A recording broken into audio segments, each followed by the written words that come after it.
My husband and his father turned my pregnancy into a death watch, so I survived, gave birth alone, and showed them I'd never be their victim. Lotta context the character limit cuts off, but here's the gist: my husband and I are expecting our first child, which I knew would be a really sensitive issue as his own mother died in childbirth with him. We met with a marriage counselor to talk things through at the beginning, and he swears he's been seeing his own therapist twice a month throughout my pregnancy. I don't want to call him a liar, but I'm fairly sure he's either not going or not talking about the big issue. He and his father, a hugely active part of our lives, are completely convinced that I'm going to die in childbirth. They won't openly admit it, but their behavior has reached the point where it's constantly making me feel stressed and uncomfortable. When it was husband saying, "Please make sure your life insurance is up to date," and "I'd like you to meet with a lawyer and draft a will," I was like, that's kind of intense, but okay, if that makes you feel better. When husband asked me to go through all of my possessions and inventory, what I wanted to be saved for the baby versus what I would want to be returned to my family in the event of my death, I put my foot down and said absolutely not. Too morbid. No way. My FIL, who lives a few blocks away and eats dinner with us 2 to 4 nights a week, got on my case about how I was making things difficult for my husband in the event that he will be a grieving widower with a newborn. I'm just gonna add here that I've had a completely complication-free pregnancy and have no reason to think I will die screaming in the coming weeks. When I tell my husband this, he calls me paranoid, but I feel like my Phil wants me to die. His whole life identity for the past 35 years has been amazing single dad, never dated or had close friends or even hobbies really, and it seems like he's looking forward to being able to guide my husband through what he went through. At this point, I'd honestly be happy to never see my FIL again, and I certainly don't want him in the delivery room, especially since he told me he was putting his foot down about me not being allowed to have an epidural or laughing gas. He's a commanding presence, and I know that whatever he wants in the delivery room, he will get. I know people will say, "Oh, L&D nurses would never let that happen," but you haven't met this man. My husband, in addition to backing his dad on everything, acts like my due date is my death date, and has completely pulled away from me. Every minute with him is morbid, stressful, and a reminder that our marriage seems to be crumbling. No matter how many times I tell him his behavior makes me stressed and upset, it's just getting worse, and I do not want it around me while I'm concentrating on giving birth. Do I owe it to my husband to let him stress and upset me during labor? Is his presence at the birth more important than a safe and healthy delivery? My therapist says, no, but this whole thing has been so weird I feel like I need some outside perspective. Update: this is a long overdue update. I know I worried everyone, and I'm grateful every day for every ounce of concern that was sent my way. I'll be completely honest, I forgot the login information for my other account, and fussing about a throwaway Reddit account wasn't the highest priority in my life at the time. TLDR, I had a beautiful and healthy baby girl, and I divorced my ex-husband. I lived, obviously. To get right into it, I was unfortunately right about my suspicion that my ex wasn't going to therapy. I sat down with him and very firmly put my foot down about my mother being my support person in the delivery room alongside him, and that my, thankfully, ex-FIL was not to be anywhere near the delivery room. I also was very adamant that I was getting an epidural and ex-FIL had no say about any medical procedures I may take. I also told him that I was seeking my own therapist, as his and his father's actions were worrying me. My ex-husband didn't take it well, to put it simply. I had never heard him shout at me like that, and it scared me a little. My fury outweighed my fear not long after, however. He told me I didn't need a therapist, that he was just trying to be prepared. I admittedly lost my temper, and told him that I wasn't going to die, it wasn't my fault his father's trauma wormed its way into his head, and that he needed to fix it without taking it out on me. He yelled at me that he didn't need therapy. That caught me a little off guard. I asked him why he went to his therapist and was given advice about my death if he felt he didn't need it. His expression gave it away, and he caved not long after. It turns out there was no therapist. It was just his dad. During the times he was supposed to be at therapy, he was with his dad. I'm still fuming. In the end, I gave him a choice. He could either go to therapy, or I was leaving. I had enough of their delusions. He chose to refuse therapy, and I packed my things and stayed with my mother. At that point, I still wasn't planning on divorce. I had hoped that we could possibly fix our marriage, as naive as it sounds. But my ex decided that if he couldn't convince me to go back, then he would get his father and the rest of his family to do it. I had to change my number due to the amount of harassment and vitriol they hurled at me. In the end, it was just my mother in the delivery room as I gave birth. I'm thankful for the nursing staff, they were a godsend, and I felt safe that neither my ex or his father would get even remotely close to the room without my say-so. The divorce is still ongoing, so I can't give too many details on that front, but I have hopes that we can work out a tentative co-parenting agreement. My ex isn't a bad father, he loves our baby girl. But our relationship is done. And as long as I live, XFIL will never be near my daughter. I'll wrap this up. I've got an adorable little toddler tugging at my leg ATM. I'm alive, I'm happy, and I've got my baby in my arms. Life is good. OP here with some answers. The poster responded to my DMS in the second throwaway account a few months back, which compelled me to post this update. She attempted to post in AITA with the update, but due to not having the login information for the previous account, the mods refused to publish the update. She, according to her own account, gave up trying to update afterwards. The account seems to be suspended now, so it's dubious if any more answers will be forthcoming. Alright, moving on to the next story, and it says, devastated about my husband's wealthy-ish family's reaction to my first big gift for him. I come from poverty. It is what it is. I had a very rich childhood in all the ways except financially. Christmas was saved for year-round, and we got one thing to wear, one book, and one fun thing. My husband comes from a family that grossed $300,000 a year, and Christmas was always a massive show-off. Each kid had $2,000 plus under the tree, easy. My husband and I started dating 5 years ago and have been married for 2.5. We've clawed our way up in life. He was not given financial help as an adult, and this year is the first time we can spend some decent money on Christmas. He has been wanting a guitar for some time. He has never played and has expressed interest so many times, but we couldn't do it financially. I did lots of research, and from what I saw, beginners guitars were $150-ish and went from there, up to your $5,000 plus for really nice ones. I agonized over what I was going to choose, and ended up telling him to cut the budget for me so that I could surprise him with a really nice gift, so I thought. My original budget was $500, but I really wanted to go big or go home. It ended up being around $900 Canadian dollars, plus $200 for accessories or so. Being able to spend that amount is just unfathomable for a former poor kid. But I did it because he deserves it. We finally have the means, and I was beyond excited to see his face light up. Christmas morning comes and the tree gifts wait until his family arrives. I am basically giddy at this point with excitement. Our turn comes for couple gifts, and I bring the guitar case out from its hiding place. He's so excited and opens the case, revealing the guitar. And then, oh, thanks babe. Never heard of this brand. Not the overwhelming joy I was hoping for, but it's not about me, right? His brother says, it's nice. A decent cheapy one to start out with. His dad chimes in, having played in his 20s, and says it's known for its lower-end models, and they'd be happy to chip in for a nice one next year if he sticks with it. I have never felt such a punch to the gut. I assume I'm overthinking as per usual, but I am still so devastated from this 10 seconds of today, and I can't even really verbalize why. It felt like I was 9 years old again, trying to be excited about my new Aeropostale hoodie with my friend that got a MacBook and a Disney trip for Christmas. I think those comments affected how my husband viewed it too, because he hasn't touched it since, despite wanting it so badly for years. I guess I'm just venting. I feel so small and I just had to get it out. Some of OP's comments. Commenter, I'm wondering if maybe your husband had a specific brand of guitar in mind that he wanted and that's why he reacted that way? Not sure if that'll help you feel better, but that was my first thought. OP, I don't think he did. He's usually pretty forward with things and has never mentioned a specific brand. He's not super knowledgeable about any of it. My dad said the brand is a common enough brand. I know his brother does have a Les Paul though, so by comparison is definitely pales if he is only familiar with the very high-end names. Editor's note, Les Pauls are very nice guitars and range in price quite a bit. Here's a Wikipedia link and link to their website. What brand did you get? It's a Guild 250E. The person I spoke to at the music shop, Canada, said it was a very good choice. He talked me out of the two other options, and reassured me of the quality/longevity. I was actually quite shocked he didn't know the brand, even as a non-musician. Not a Les Paul obviously, but not a crappy guitar at all. A commenter replies, do you know the preceding letter for the 250E model?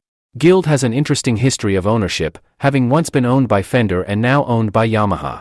They make some very good guitars across a wide price range. You got him a nice guitar. OP, sorry, yes, F250E. Blonde Jumbo. Not sure if that makes a difference. That commenter replies, considering Guild has the F55E that retails at $4,600, their family saying it's a cheaper guitar brand is extra rich. You got the right guitar. It's a nice price range from a trusted brand. The family is trash.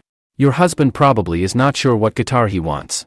I'd take him to the music store and have him try out some models. Worse comes to worse, you keep the Guild. Commenter, how does he normally handle the class difference in your relationship? OP, he honestly never mentions it, it hasn't been a huge hurdle.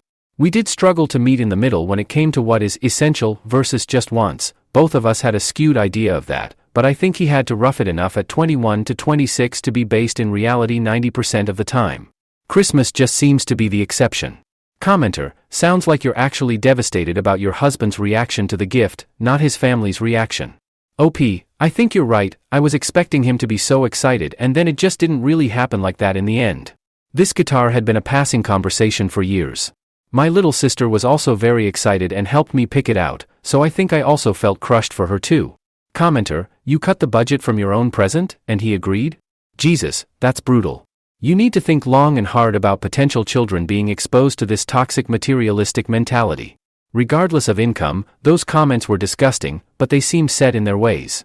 OP, I still think he spent way over budget on me, so I don't know if he actually agreed, I'll give him that. He knows I stress about money endlessly, so I'm assuming he just agreed to make me feel better about wanting to spend more. What he got for her presents, he honestly did, he was very thoughtful. He got me a purse I've been wanting for a hot minute, and quite a few other things that he took note of over the past few months.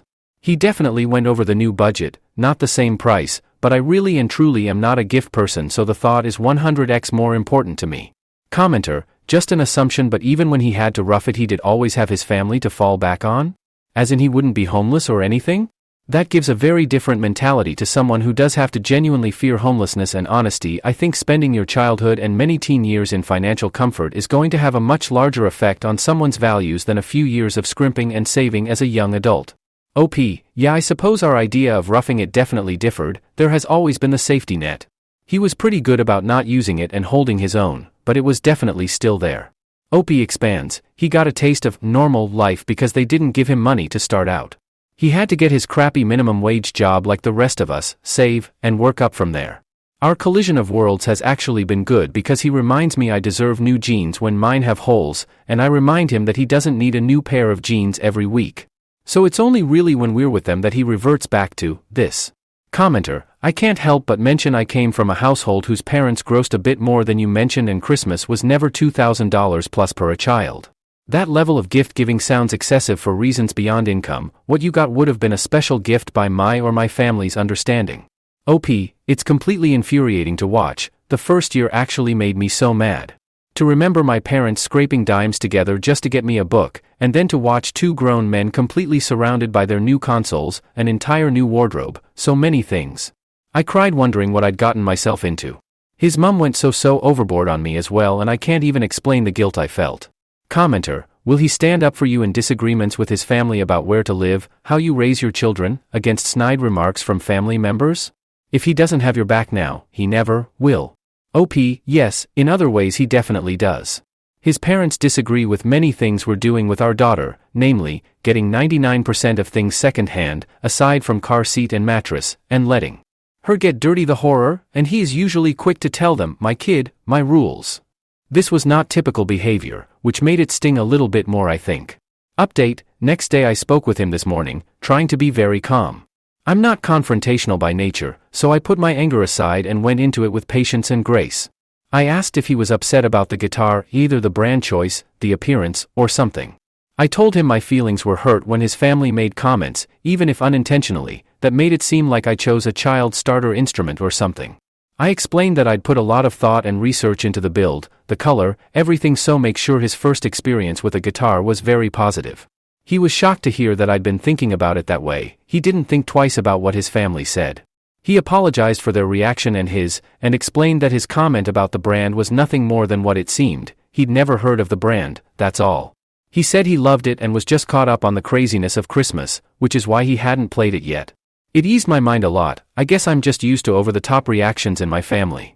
I think I'm still disappointed after a month's worth of excitement building was slashed pretty quickly, but at the end of the day knowing he likes it makes their opinion mean a lot less.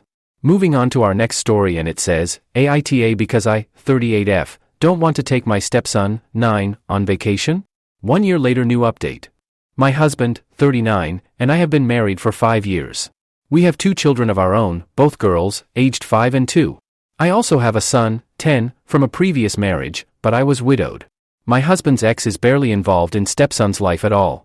They got divorced when stepson was 2, and his ex wanted a fresh start, so my husband did the decent selfless thing and had complete custody of their son, even though he'd wanted shared custody.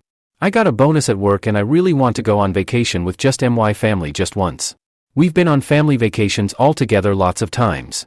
But just once I want to spend my money going on vacation where I'm not looking after someone else's kid.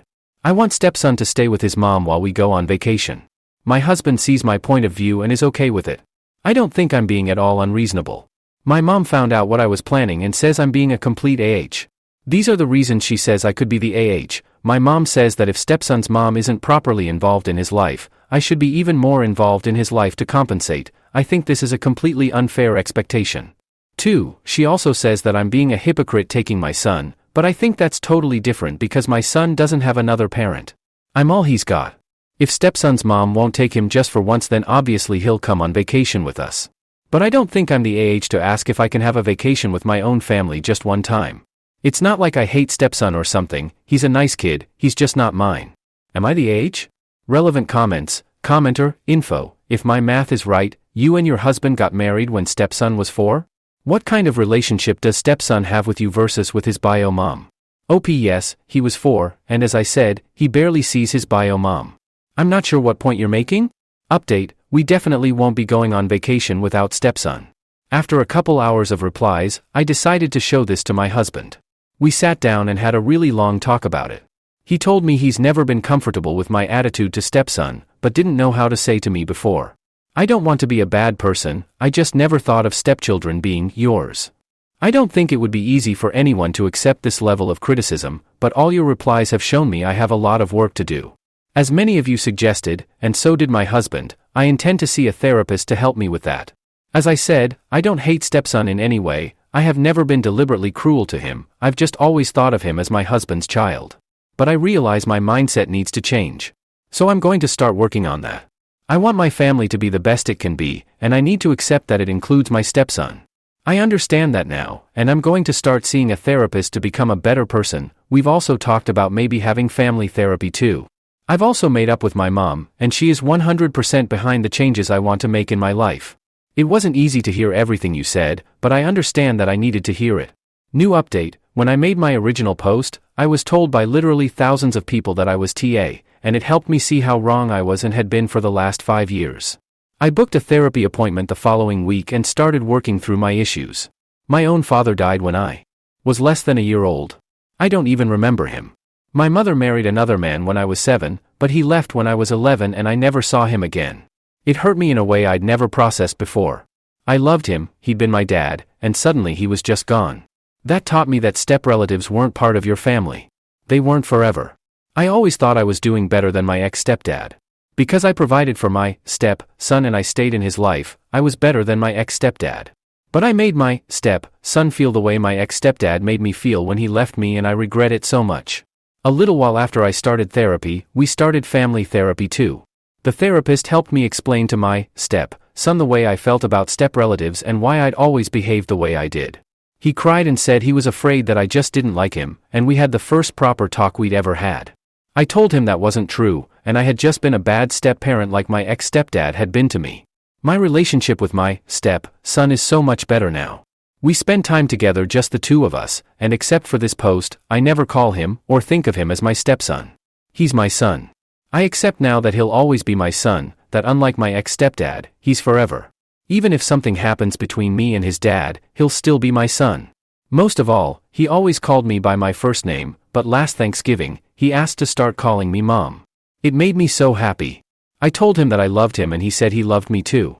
Since then, he always just calls me Mom. A lot of people also talked about the ways my husband needed to improve, to be more assertive and protective of his children. He knows that. It's very easy to see the problems when they're presented to you all at once in a Reddit post, but when things happen day to day, it's a lot harder to realize how issues are building up. But he's working hard, like we both are, to try to make our family the happiest it can be. We both know we still have to keep working at this. I'm still in therapy and we're still having family therapy. But I'm grateful to work at it. I'm grateful to have all my children. It's very hard for me to write this, to think about the way things were before I started therapy. It makes me cry every time I think about it. But I want to thank you, Reddit. I wrote my original post just looking for validation for my own point of view, and I never thought the internet could change my life this way. But it has. I feel like for the first time, we're truly a family. Thank you all. Alright, moving on to our next story, and it says, my daughter just contacted me after 17 years asking if I want to meet my granddaughter.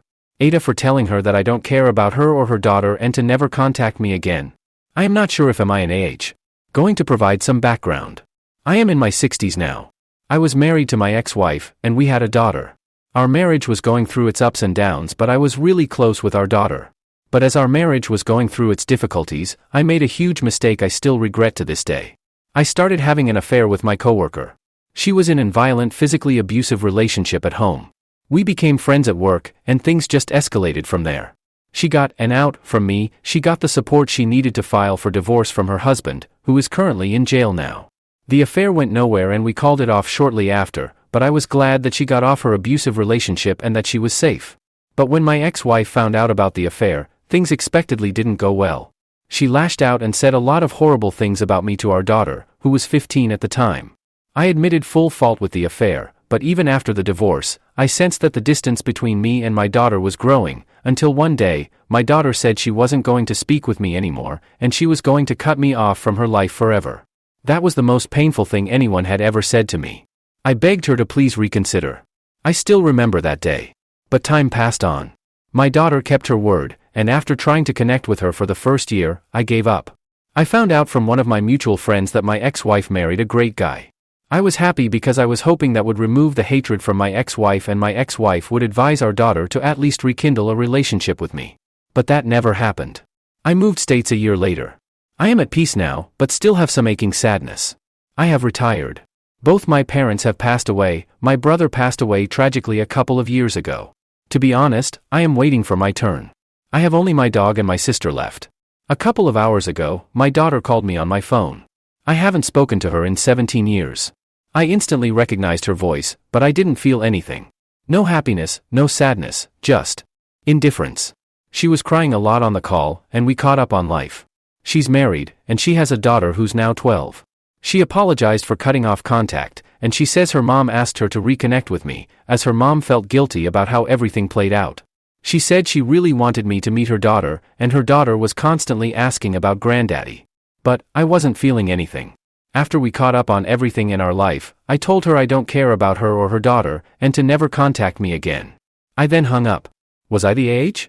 Top comments. Commenter, this is one of the most obvious YTA posts I've seen here, good fucking lord.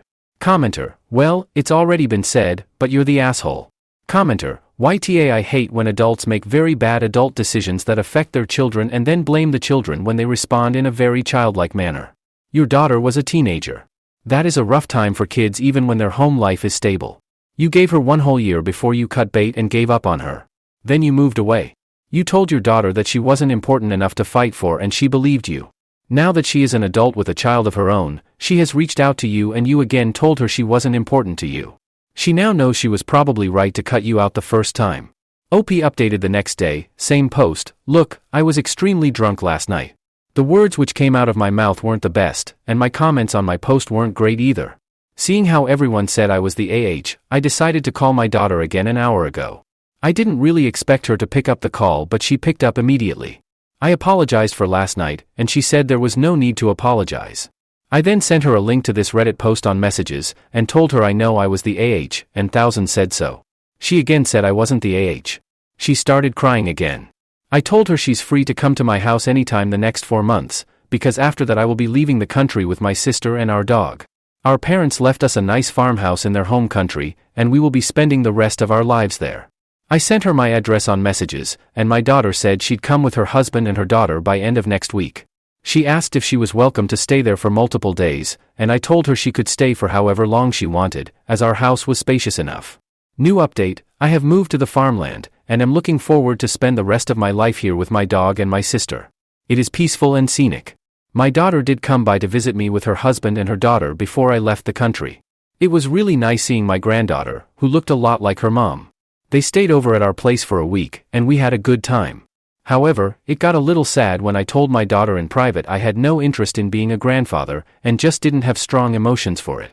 I think those words really stung her, and my daughter did cry a lot after I said those words. My daughter wanted to rekindle our relationship, but it's just too late now.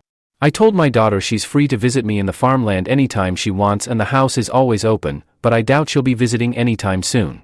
The week she stayed over at my place before I left the country was a final goodbye for us. She has my number, but she hasn't called or texted since she left, and I haven't called or texted her either. That's the update for the many interested. This will probably be my only update. Top comments. Commenter 1. I'm definitely about to be an outlier here based on these comments and I'm going to stick to it. Based on the original post from 81 days ago, where not surprisingly most people called you TA, not only are you TA, you are a deadbeat selfish father, and a cheater. You made your bed, you had a child, and then cheated on your wife.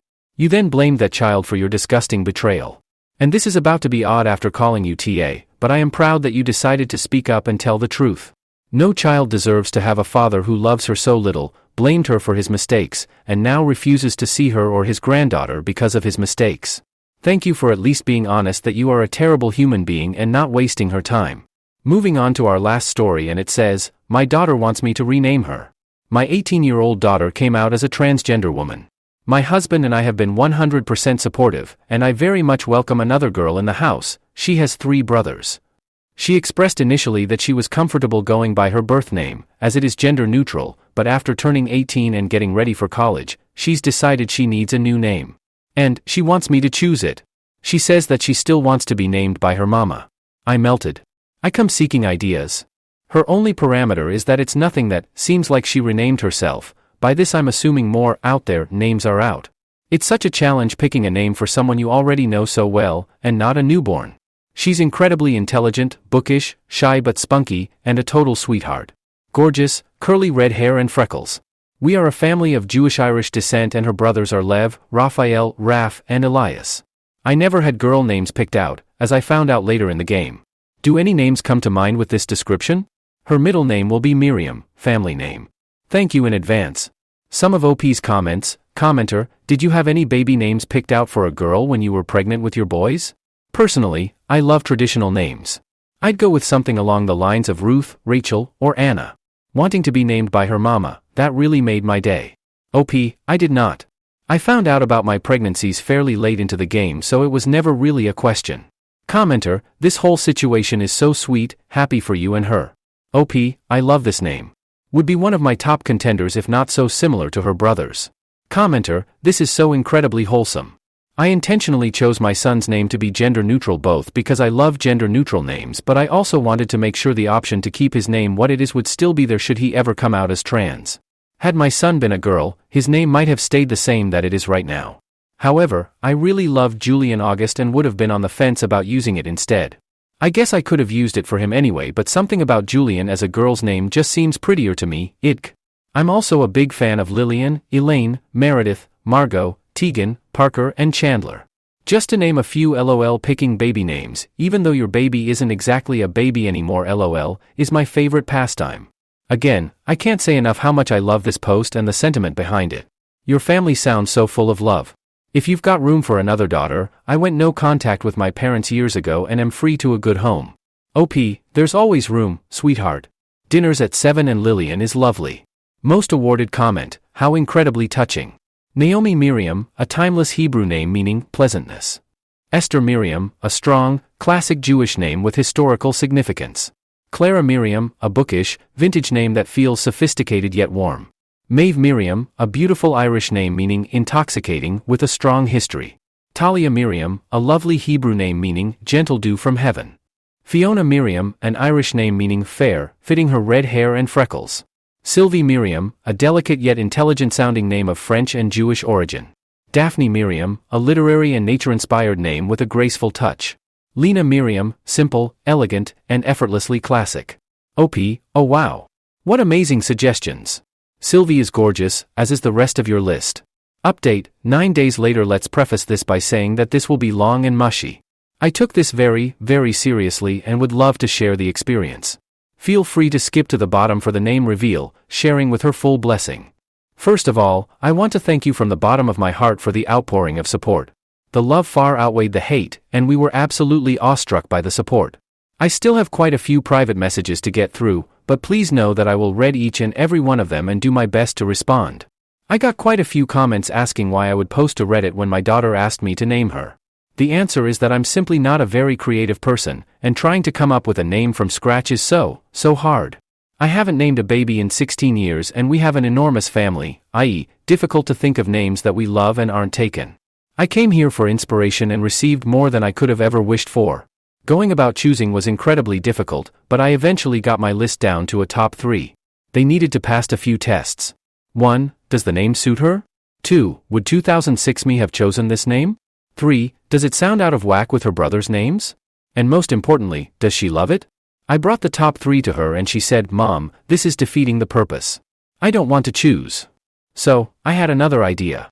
We would have 3 little coffee/lunch dates around the city and use a different name to order with, so she could feel each name out and see if any of them were definitive no's. That ruled out Talia, gorgeous name, but didn't feel quite right to her. Aviva was also a top contender that didn't make the cut. I mulled over the final 2 for what seems like years, but I chose, and she expressed that it was secretly her favorite too. It felt like divine intervention to be in this situation, considering this name, with Purim so close. I am the incredibly proud mama of Esther Miriam. I absolutely love it, and so does she. Essie May evolved as a nickname from her father overnight, and it made me fall in love even more. May was the nickname of her namesake and she happens to be a May baby. Esther also has immense meaning to us as Jews, and I can absolutely say that 2006 me would have chosen it. The runner-up was Naomi. I could not have done it without this forum. Thank you all so very much for sharing this with me.